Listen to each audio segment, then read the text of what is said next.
अस्सलाम वालेकुम। कैसे हैं सब? उम्मीद है सब दोस्त खैरियत से होंगे। दोस्तों, इस वीडियो में मैं आपको ये 4 सुराख वाले दंदराल और जो 3 वाले हैं इन दोनों के बारे में आपको बताऊंगा कि आपने इनकी सेटिंग कहाँ पे रखनी है और कैसे करनी है। और जिन दोस्तों की मशीन का जो धागा है वो बार बार टूटता है, टांका ख़राब होता है, उनके लिए ये वीडियो बहुत ज़बरदस्त रहेगी ताकि उनको पता चल जाएगा कि ये मसला क्यों आता है।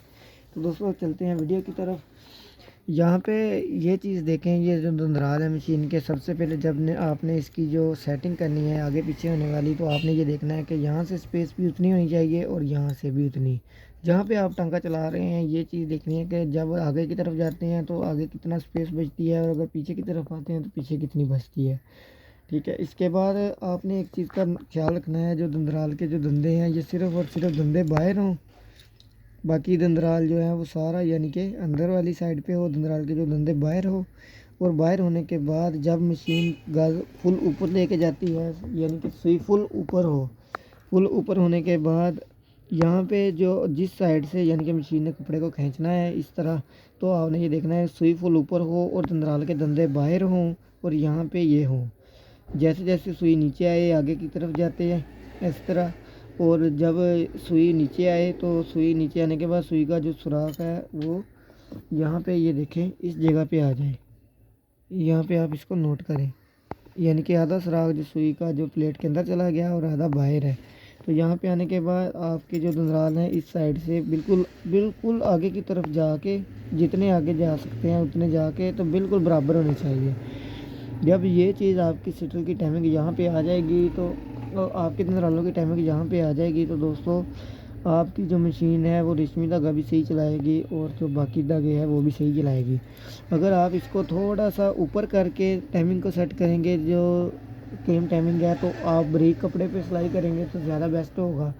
अगर आप इसको थोड़ा सा और नीचे करके करेंगे तो ज़्यादा मोटा कपड़ा जो होगा उस पर ज़्यादा यानी कि ये काम ज़बरदस्त करेगा। तो दोस्तों, सबसे पहले जो मैंने आपको चीज़ बताई है कि आपने ये देखना है कि दंदराल जो है वो इसके धंधे सिर्फ बाहर होने चाहिए और यहाँ पे इस साइड पे होने चाहिए जब सुई फुल ऊपर हो। और जब नीचे आए सुई तब यहाँ पे ये सुराख सुई का इस सुराख में आ जाए तो यहाँ पे ये बराबर होने चाहिए।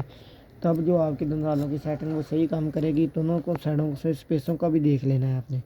अब ये वाले जो दंदराल है जिनके पास, वो ये देख लें कि वो यहाँ से जो स्पेस सेट करेंगे तो यहाँ पे मसला आएगा, क्योंकि यहाँ पे ये देखें इसकी स्पेस रहती है और यहाँ से ये साथ टच कर गई है।